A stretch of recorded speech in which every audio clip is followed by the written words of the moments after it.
Christina and Isabella, thank you so much for joining us.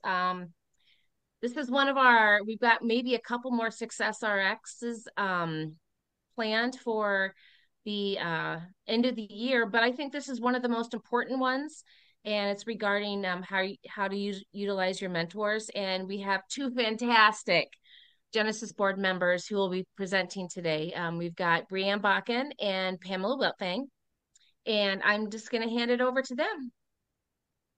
Go on ahead. Thanks, Kayla. Yes. Well, I'll go ahead and jump in, Pamela, if that's all right. And I do want to echo Kayla's sentiments, Christina and Isabella. So happy that you're here. Depending on where you are, if you feel comfortable or if you're able to, we would love to see your faces and engage with you. You're going to get some one-on-one time with Kayla or with Pamela and I. So we're looking forward to it. As Kayla mentioned, my name is Brianne Bakken, or Bree is perfectly fine. I'm a graduate of the college, graduated in 2015. Went on and did a 2-year health system administration residency at UIHC. I had big plans of getting away and trying something new, and ended up matching at UIHC, which was such a wonderful place. And I'm happy to follow up offline if anyone's interested in hearing more about that. Then kind of took a non-traditional path and went into academia. And so I spent the last six or so years in Milwaukee at the Medical College of Wisconsin, where I split my time 50-50, teaching in the College of Pharmacy and then practicing as a pharmacy manager at the Children's Hospital in Milwaukee. Most recently, I actually just came back to Iowa, and I am currently an associate professor at the University of Iowa College of Nursing, so just across the street from you all.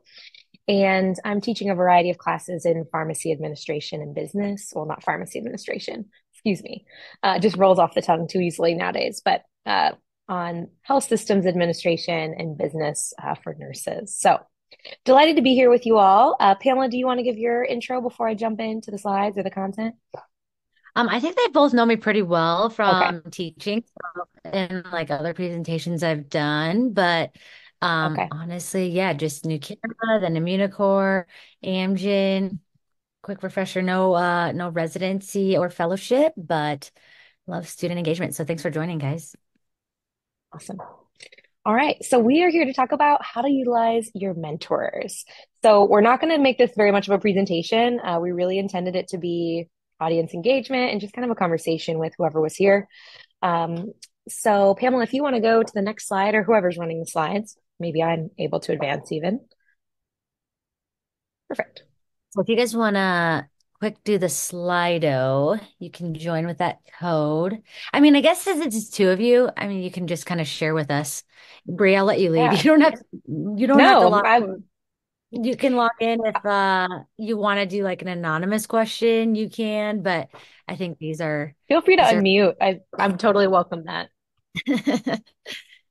But yeah, I'll let you lead, Brie. I'll let you lead this one. No, cool. Well, Isabella or Christina, what do you think if you're willing to share? Do you feel like you have a true professional mentor based on how you would define a professional mentor? I feel like I do have a true professional mentor, although I don't really know what true means. But I feel like I do have a mentor that I could go to for advice and for like guidance if I ever need it. Okay, awesome. Christina, what about you? I would actually echo that. So my very first mentor started when I first became a pharmacy technician way back in my undergrad days, and they followed up with me to see how they're doing, even giving college tours to some of their children, which is so strange to have that come full circle. But it's really great to not only just be like have a professional mentor, but also just as a personal life mentor as well, just to help get through Mhm. all the college life, professional life, and then kind of what does school look like after and life after school. So Awesome. Well, I am delighted to hear that both of you feel like you have a mentor, and it doesn't hurt to have more than one. But we'll talk about a couple of different things in the presentation as well. So, as I think both of you have already alluded to, professional relationships, whether it's a mentor or some of these other roles that we've identified, they really are vital to your success and just your overall life satisfaction. So I think Christina, as you mentioned, it's not just advice or coaching or mentorship guidance on pharmacy or school, it's also just having someone to talk to about life and how those things blend together and maybe sometimes compete, and how do you handle that? So, one of the reasons that I include this slide whenever I talk about the topic of mentorship is there really are multiple different kinds of relationships in your professional journey to think about. And oftentimes we use a lot of these terms interchangeably, and sometimes rightfully so. You may find a mentor who is also your advisor and also your coach, and at different times they're your sponsor. But it's also okay to identify people for a specific purpose, to be just a coach, to be just a sponsor. Your mentor doesn't have to fill all of these roles to be a good mentor. So I want to introduce kind of these four terms or these types of relationships and what they mean. And then we'll kind of dig in and really focus on mentorship specifically. But do kind of keep that caveat in mind that your mentor may fill multiple roles throughout your relationship or your career trajectory. Next slide, please. So on this slide, we just kind of have a quick high-level summary of what these folks do or what their role is. So you've already talked about mentors, and this is someone who's experienced, highly regarded, they're empathetic, they're easy to get along with. Generally, it's somebody that you maybe have things in common. It might be like Christina described, it's somebody that you worked with. So that's the thing that you have in common, right? You have a shared experience, you met there. Maybe you've developed other shared interests. You both like volleyball, or you both like golf, or who knows what those other interests are. But the thing that I really think about when I think about a mentor is it's usually not just professional. They get to know you in all aspects. They know you personally. They can kind of take all of that into account, which is why their advice is so valuable, because they can think about your professional life and all the things that you've shared about your personal life, your hobbies, your significant other, maybe you have a dog, or if you're raising kids, like they can kind of assess and take all of that into account when they're interacting or giving you advice. Now, an advisor, again, a mentor may also be an advisor, but also an advisor can be something very specific. So these are individuals who give direction on a very specific subject. They might be useful in helping jumpstart a thought process or providing you with very specific knowledge, tools, resources. So you might seek out an advisor, let's say for a research project. So you might be looking for someone different than your mentor. This person might have very specific research skills that you're trying to learn and kind of soak up all of their wisdom and knowledge. Maybe you're looking for an advisor for your specific career. So maybe later down the road, Christina, depending on what you decide you want to do, maybe you decide you want to be a mental health pharmacist, and maybe your current mentor isn't a mental health pharmacist. So you might need somebody who's kind of walked that path, who kind of knows about the residencies and fellowships or opportunities. And they may be an advisor just for that specific time in your life or for that thing that you're working on, whatever that thing is. And maybe once that's done, maybe you lose track of one another, and that's okay. A coach, again, this is somebody who gets to know you very personally for a specific time period and can help identify gaps. So they're going to be coaching you to help improve yourself, or again, whatever that skill or area of improvement might be. I think a really great example of a coach is your rotation preceptor. You're only with them, for the most part, for a short period of time.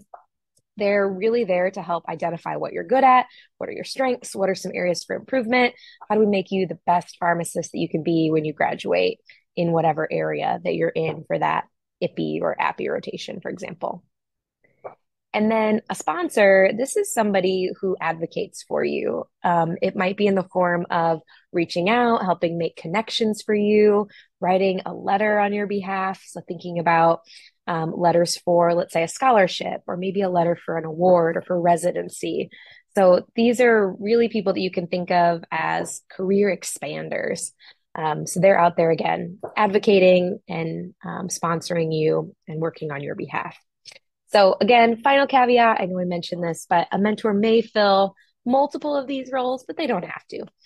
So do keep that in mind. And don't forget about those other roles. You can certainly find people and ask, say, hey, I'm looking for someone to coach me through X, or I'm looking for an advisor who can teach me about these things. So keep those kind of in your back pocket as well. All right, my last slide before I turn things over to Pamela. You guys have already identified a couple of these just in your intros. There's so many benefits of professional relationships, including your mentors. They can provide you with guidance, whether it be professionally or personally. They can help you explore career options or put a plan in place for what you might be wanting to do. And if it isn't within your realm of direction, like I mentioned, the mental health pharmacists, they can also help you identify new connections and opportunities, even if it's maybe not in their wheelhouse. They can also help support and recommend you for opportunities. So, thinking more about that kind of sponsorship role. They can help you navigate work life integration, again, because they know you professionally and personally. But they can also be there for all kinds of difficult situations. I know my own mentor, going through residency, he was incredibly helpful. He was that person that I could call and say, I don't know what I'm doing, to kind of talk me off the ledge, help me get through various situations that I was dealing with. They also kind of help you stay engaged and motivated in your career. They help you recover from setbacks. And then, of course, all the fun and joyous moments as well. I enjoyed having my mentor at graduation and celebrating that milestone, reaching out when I got a residency, reaching out when I got my first job. So they're there for you in the good and the bad. And I think that's really what is so beneficial. And, I know from my own perspective, I think it's what has enriched both my career, but also my life, right? Like my mentors know my significant other, Kyle, and, we've golfed together, we've gone out to dinner together. So they really do become, long lasting relationships. And I think when I compare my own experience to maybe others in my class, I think if you were to ask them about their professional relationships, they probably would say that they wish they had better ones, and maybe they would be more satisfied or maybe more fulfilled if that's something that they would have sought out or would seek out now in their careers. So I think kind of taking that and keeping that in mind as you go. Um, yeah. So with that, I'll go ahead and turn things over to Pamela. Sounds great. Thanks, Bree. Appreciate that. Okay, quick question. You guys don't have to do the Slido, of course, but for Christina, how many professional mentor interactions do you think you had in 2023? I mean, it's hard because if you're working with that person, I feel like you're talking to them all the time. So those can be Yeah. informal, but maybe how many formal interactions have you had, do you think? Formal, maybe about 4 to 6, just from doing volunteering and just kind of meeting with people randomly. Like I met one person at a state fair. I had no idea that they were there. And I ran into them and it was really interesting to kind of, because they were best friends with my high school teacher. It was a whole thing. And I was like, hi, hello. And I didn't realize the kid I was giving an educational talk to on, brushing teeth and healthy habits was actually like their kid. I was like, oh my gosh, you've grown. Hi. So it was really interesting, but I think about 4 to 6 just with everything, maybe probably more honestly. And I know I'm going to nationals for AMCP, so I'll probably definitely be a bit more come April. That's amazing, Christina. Great. What about you, Izzy? I think I've had maybe 3 formal interactions. My professional mentor, she kind of lives farther away from Iowa City, so a lot of our interactions are over email. Um, but the one time that we did like see face to face, we had like brunch, so that was really nice, and it was really nice to get to know her and talk in person. And then my other interactions were my faculty mentor, and they were kind of helping me with my like ippy stuff and job searching type things. Oh, awesome. There's really no right or wrong here. I feel like, again, it's whatever you're comfortable with, whatever you have time with. I know everyone's very busy. For me, I think with each interaction, I can just build more with that relationship each time I meet with that mentor. So again, the more times you meet, the more they're going to know you, the better they're going to be able to support you as well. So honestly, I Pamela, do don't you mind if I jump in here as go well? for it. Go for it. Yeah, yeah. Awesome. I just wanted to say I think it's great that you guys are both thinking like multimodal. So, there's nothing wrong with jumping on a Zoom, especially if your mentor is elsewhere. I know living in Wisconsin for the last 6 years, and during COVID, spent a lot of time catching up with mentors on Zoom. But I think it was Christina who mentioned, really trying to capitalize on those in-person opportunities, and professional conferences are a great time to reach out to your mentors and schedule a time to connect if you are going to be at the same meeting. So just want to encourage you guys to keep that up, like capitalize on both fronts or multimodal, whether it's a Zoom or a phone call, email, LinkedIn, like all those little interactions I think Pamela mentioned, those little interactions all build up in creating a really, beautiful relationship. Yeah, honestly, like five, like 10, 15 minutes on a Zoom, you can just like book it on the calendar. It's really quick just to kind of do a quick catch up or just be like, here are the three questions I want to cover this Zoom. I just want to make sure we stay in touch. And again, it feels so busy, but just getting something on the calendar is very helpful because you'll just keep pushing it off and keep pushing it off. And Yeah. honestly, so like after this, I'm actually going to dinner with the Reese, Diane and Jeff Reese, who are my mentors, obviously now colleagues. But this is a dinner we've been trying to plan since my wedding, which is, I don't even know, like 9 years or 8 years ago now. So we're like, we just need to get something on the calendar. But again, I see them always at the college or at the conferences, but really trying to do something formal where you have just a little bit of time one-on-one is really helpful versus when they're busy at a conference or doing other things too. But yes, thanks for speak up anytime, Bree. Thanks for that. And nothing to worry about really with you guys on the professional and polite um, matter. And really, again, it's very nerve-wracking to talk to mentors. It probably feels nerve-wracking to talk to them, but honestly, mentors are probably, I actually get nervous when I have meetings with students too, because I'm like, am I going to serve this purpose that they need? Like, am I going to be able to provide them with a valuable meeting? So again, we're all just human, just relax. And I feel like those are the best conversations that come out as well. And again, you probably have a lot more in common than you realize. And you want to have some active listening skills. So I do kind of hear, like sometimes people just listen and they're like, okay, okay, but like also try to actively respond with something or respond with a question or be like, that's really great information. Like, how would I make the next steps to do this?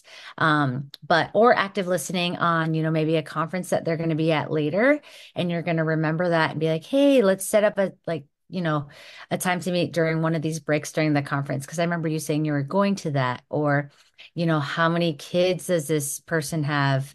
Like, if you have gotten more personal, like, do they have any kids events coming up, club baseball? Like ask them how those things are doing. And those are easy ways to kind of like as pharmacists, we talk about pharmacy all the time, but it's really nice to talk about non-pharmacy things. Again, if we can relate to mentees that way. And again, just trying to figure out common passions and interests in LinkedIn and can maybe give you an idea of what that is if they post some things beyond pharmacy on there and you can maybe relate that way. But again, share your own stories. A couple of students just kind of share, okay, where they go to the gym, or like, I know they like Pilates, or I know they like specific restaurants, but those types of things. And anything exciting, like, yeah, just share, like, don't be afraid to share non-pharmacy things. Don't get too personal right away. But but again, it just kind of depends. You can kind of gauge the situation. I'm going to put this link if you guys want to save it for the questions that I'm going to go through 36 questions for increasing closeness. And this is one questions that Bree actually stumbled across, but I pulled a few out. Like sometimes it's hard to figure out how to get close to your mentors or like, is it okay to ask some personal questions? And honestly, you can just start by being like, hey, is it okay if I ask some non-pharmacy questions to get to know you better? Are you comfortable with that? And honestly, it's like they could say, most people would say yes.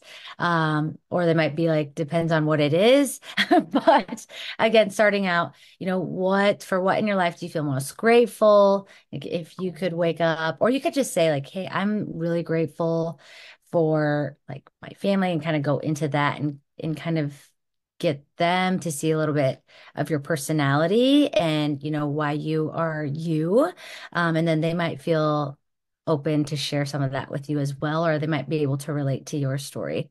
But again, these are just random questions. Like if you could wake up tomorrow having gained one quality or ability, what would it be? And then that might bring out some additional questions that kind of extend the conversation. And then, is there something that you've dreamed of doing for a long time? Why haven't you done it?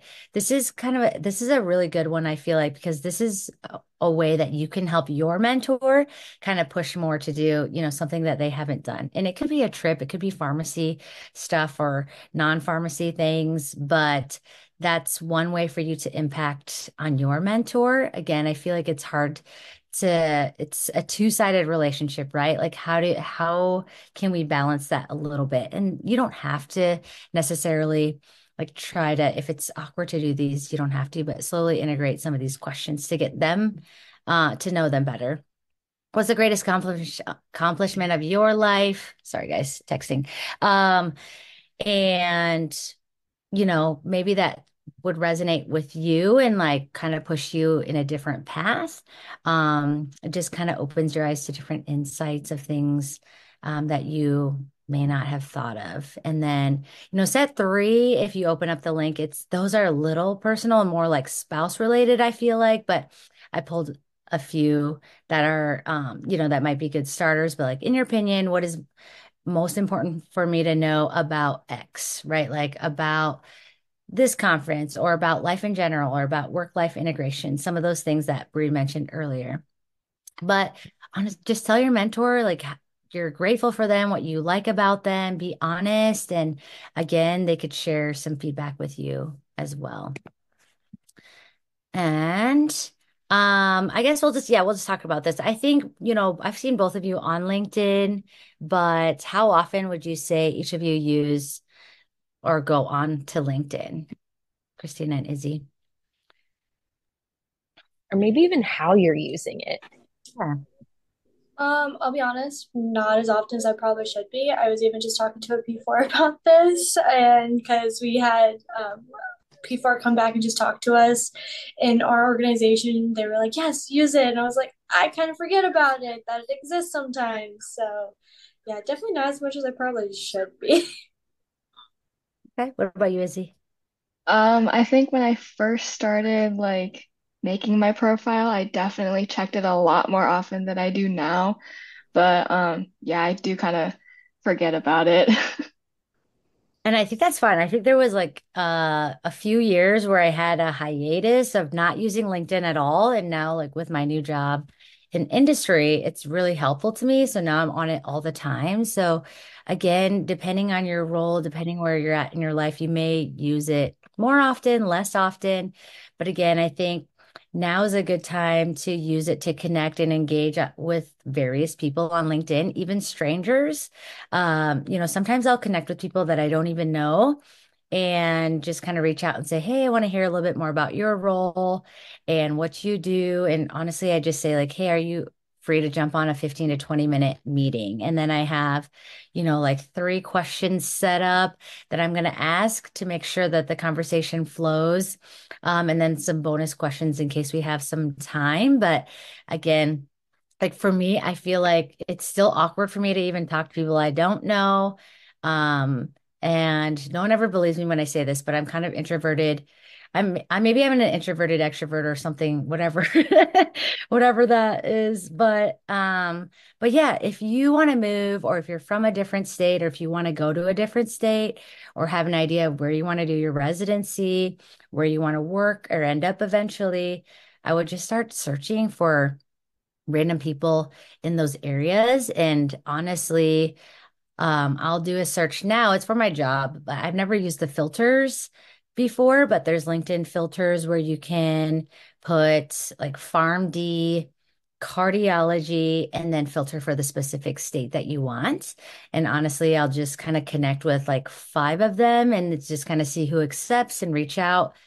And then if I feel like I want to do like have more conversations with people in different areas or specific hospitals, you can search for those specifically as well. So I think that's a feature that I haven't even figured out until now, 12 years into my career, to kind of focus my search a little bit. But again, with people that, and they may or may not respond to you, but on LinkedIn, you can see people that you aren't connected with either.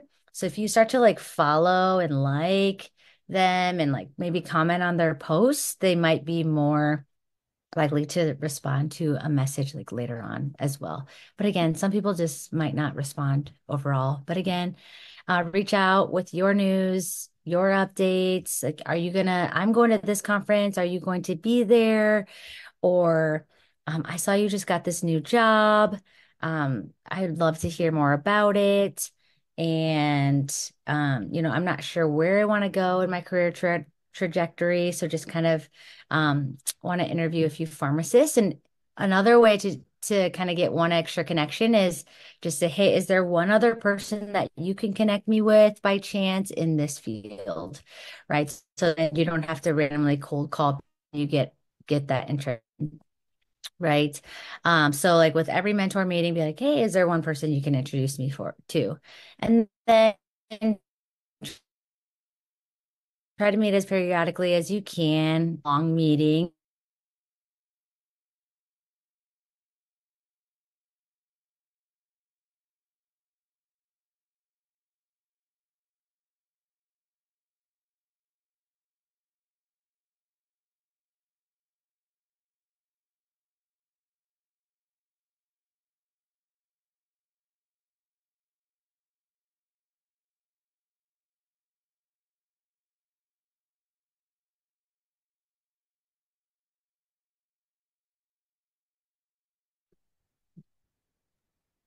Oh, I think we may be frozen a little bit. lost me.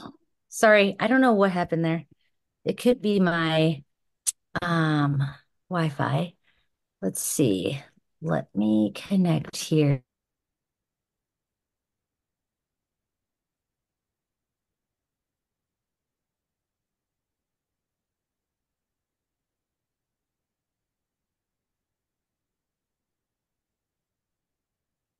Hear me by chance?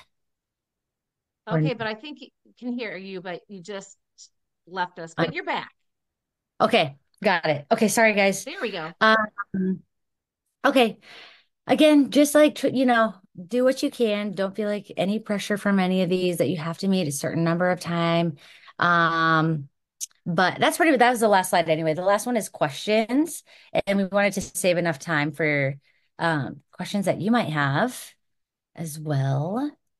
So hopefully that was beneficial.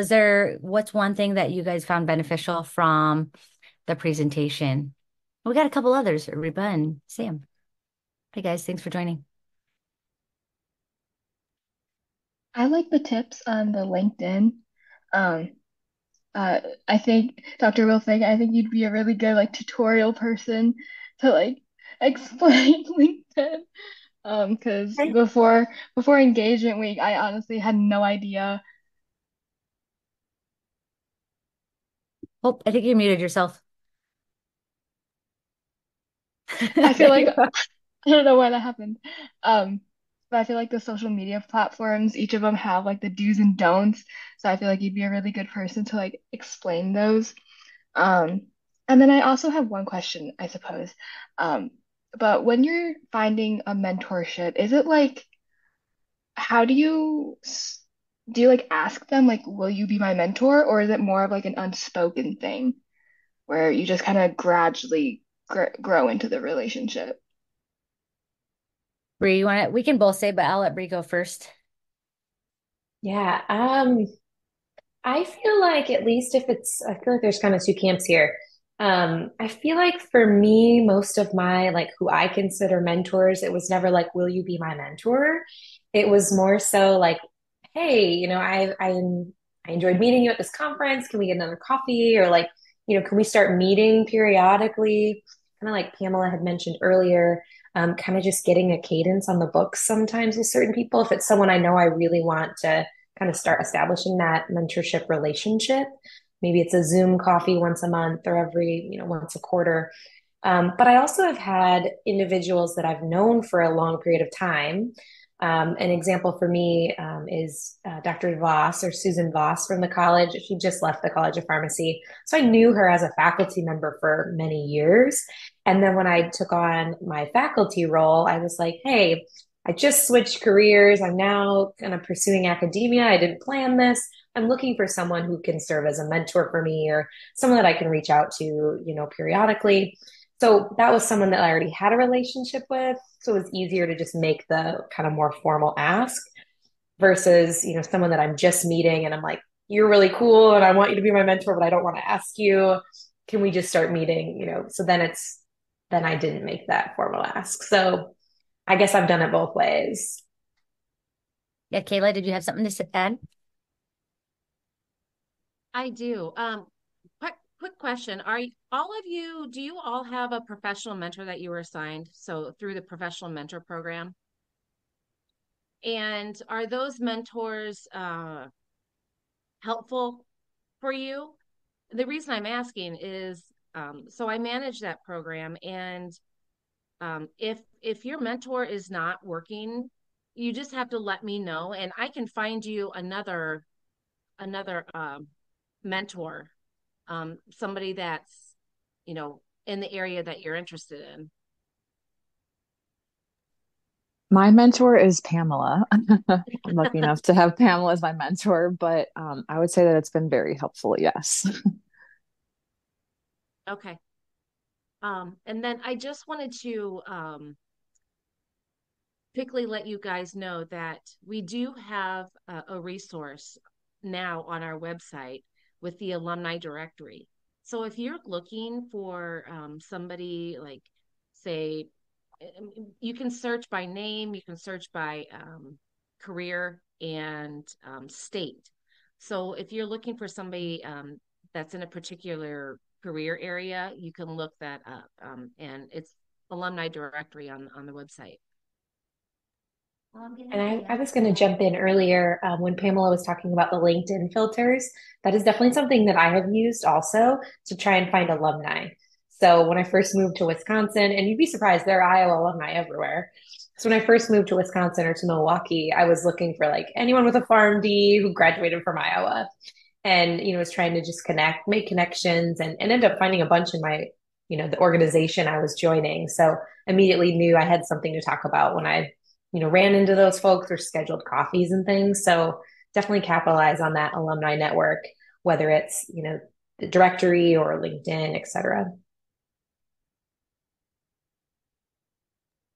I can also help you reach out to anybody. So please don't hesitate to reach out to me.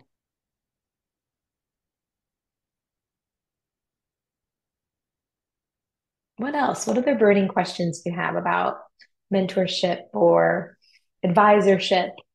I know one thing that I was going to jump in when Kayla made the ask about the professional mentorship program. I think there's always a little bit of risk with, the assigned mentor or advisor because you just never know. And it's okay to leverage those folks, but it's also okay to seek out people on your own as well. I know from my own experience as a student, we were given a faculty advisor and a professional mentor, which I think is still the same. I know my faculty advisor, she's wonderful. We actually still run into each other once in a while, but I remember in our first meeting, she was like, I'm kind of a hands-off person. If you need me, let me know. If not, I'm going to just stay out of your way. And so we only met maybe twice when I was in pharmacy school, versus my professional mentor was from Des Moines. So he definitely made a very valiant effort. Whenever he was in Iowa City, he reached out. Do you want to get coffee? You want to go meet at tailgate or whatever? And whenever I was in Des Moines for IPA events, I would, try and stop by. He worked at the Hy-Vee in Des Moines. So, you just kind of never know. And then I ended up finding some mentors on my own as well. So it's nice to kind of have a cadre of people that you can reach out to for various things. Ariba, did you have a question? Yeah, so my question is pretty far-fetched out in life, but I'm already thinking about kind of applying for PGY too. So like my concern is how do you essentially get a mentor or get someone to write you a letter of recommendation for a very specified program, especially considering like if they see you in a more general form, like how they like personalize that. Yeah. No, and it's definitely never too far fetched or like you're never thinking too far ahead. I think it's great you're already thinking about PGY2s. I think using some of the strategies that Pamela had mentioned, right? And also using Kayla as a resource or our Genesis board. If you already know what PGY2 specialty you're interested in, like let's help you find folks that have done that PGY2. And if it's at a specific program, like I want to do the PGY2 crit care at Mayo Clinic. Well, let's see if we can find somebody who did that because that's going to be a resource for you. And then, kind of like we've discussed in this meeting, that's when you start developing a relationship. It might be a cold LinkedIn request to start things off, but I think if you are honest and say, "Hey, here's the gist, right? I'm a Reba. I'm a pharmacy student from Iowa. We have that in common. Can we meet? I'd love to hear about your PGY2 experience." And then it all just kind of goes from there, right? Like if you guys hit it off, you keep getting coffee or you keep meeting or it kind of goes from there. But I think that's a great thing to already be thinking about and putting steps in place. Is that helpful? Yeah, yeah. Yeah, And My don't be I would afraid to agree. ask, reach out to Kayla, reach out, depending on what your PGY2 is. Like, even if I didn't do it, I probably know somebody. And it's probably, I can probably think of an Iowa alum who's done it. So, would it And we would can always help you find like you can find an alum that's not in that specific like field and in that hospital, but someone at that hospital that can connect you with those people and then start connecting with them early. Obviously, earlier the better. Hopefully you guys can hear me okay. I'm in a car now. yeah. Okay. I would also reach out to me because chances are I can find somebody that is in that specific of an area. Gotcha. And I love to play detective, so it's fun for me. Okay, sounds good. My only like concern in this whole situation is like how is that person able to write about you as a clinician? Like that's kind of like my concern. Um well, uh a few things I can tell you on that from that regard. So, in order to get the PGY2, you've got to get a PGY1 first. So, that person who you're interacting with, I would think about them more for like guidance and is this the right career path for me? And would I like doing my PGY2 at that place, if that's kind of what you're thinking about asking. But as far as like your letter writers for PGY1, it is going to be can they speak to your clinical abilities? It's probably going to be more so your API preceptors. Like that's really who is going to do the brunt of that work. And when you're going for your PGY2, it's going to be your PGY1 preceptors who are going to speak to your clinical knowledge and abilities to help you get that PGY2. One thing you could always think about, and I don't want OEE to kill me for this, but if I remember correctly, at Iowa, you're allowed to do a certain number of rotations, like out of system or like out of state. So, if there is a place that you're like, I really want to do my residency at Mass General in Boston, see if you can connect with somebody there. See if you can find someone who is a preceptor there or, a pharmacist and see if you can set up a rotation there as a student. It's going to give you great experience and help you decide if that's what you want. But also, if you do really well and you establish that relationship, maybe they do become one of your letter writers for that residency. So, I more to think say. one other thing you can do, and not everybody has like extra projects, but I think you guys know I do like some medical writing and now I don't have rotation students. So there have been, some students that have volunteered to just help me with random stuff like my TAing or um, the medical writing articles. And honestly, like maybe somebody needs research on something and you can do a presentation, but you do have to volunteer your time to do that. I would say, like, again, some of these pharmacists might not have enough help. We're all busy. So if a student had volunteered to be like, hey, is there anything I can help you with? Or is there a presentation I can help? Like, Emily, you're cutting out a little bit, but I think I can get the gist of what you're saying. So I think what she's trying to describe is again really just putting yourself out there. I think one of the things that I'm a big proponent of is what do you have to lose, especially if you're volunteering your time, right? If you're like, hey, do you have any projects that I can help with? The worst thing they can do is Thank say you, no, Jeff. and you're like, I'm okay, sorry. thanks, no worries, right? Yeah, but Or hey, oh, sorry, Pamela, I think you're back. going in and out. I can, yep, you're good. You're good.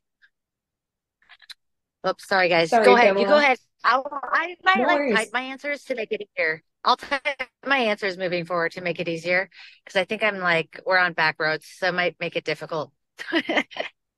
Okay, no worries, Pamela. Respond as you can. Um, but yeah, so what were we talking about? I'm really sorry. You were talking about offering to do projects and Yes.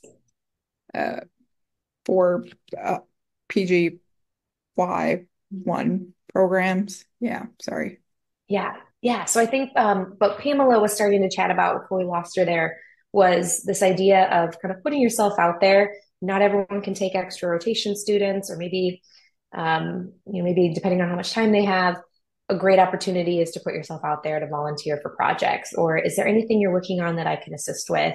It's a great inroads, great way to build relationships, spending more time with that individual, but also gives you something to put on their CV and it helps them get their work done. So it's a win-win all around. Um, and again, I mentioned this earlier, but you really have nothing to lose. You know, the worst thing they can do is say no. And it might just be that they don't have something right then. And I know this has happened to me where students are like, hey, I really want to do research with you. I'm like, oh, I would love to have you on this project. I don't have any big projects right now. But I kind of keep a running list, and most people do, right? If someone's reached out the minute I do have a project, I'm going to circle back and say, hey, guess what? Are you still interested? I have something. And some of my, best relationships with some of my mentees have come out of working together on a project because you meet so often and you do also get to see their abilities on that project. So, I have written letters for many of my mentees that have started through project-based work. So great opportunity. Thank you. Yeah. What else? I have a question too. Hi. Um, I am looking into PGY1 programs, so I'm like the step behind Ariba.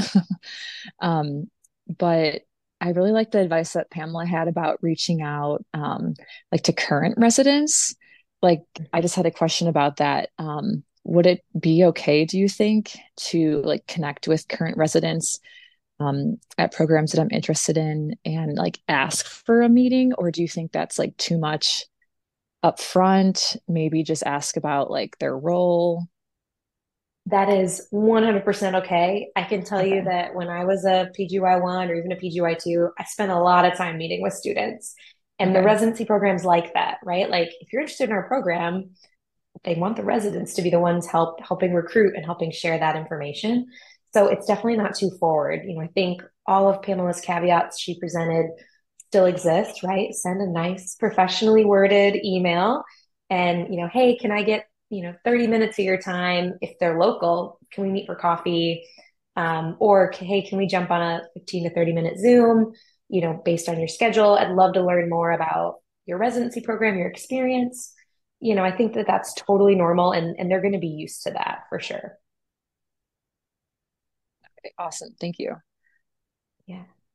And never too early, right? Like even if you're, I don't know what year you are per se, but even if you're a P1 or a P2 and they're currently in residency, they'll be gone by the time you go interview there, but that's okay. And likewise, if you stumble across someone on LinkedIn who did that residency 3 or 5 years ago, like you can still reach out to those folks as well and say, hey, I saw you did your residency at Mass General. Like, I'd love to connect with you and just hear about your experience and, maybe what you're doing now. So I think especially with LinkedIn, people are very used to that. I know I'm much like Pamela. I reach out to random people that we share the same interests or, I stumble upon, or maybe I fangirl and just think they're really cool. Like, hey, can we meet for 30 minutes? I want to just hear about your career path or your journey. And I think people are pretty open to that. And if not, what do you have to lose, right? Like, especially if it's a stranger, you're probably never going to see them again. So don't take it too seriously or personally.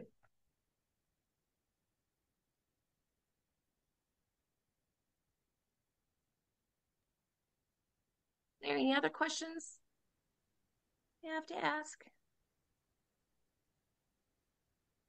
Okay. Well, thank you everyone for joining us.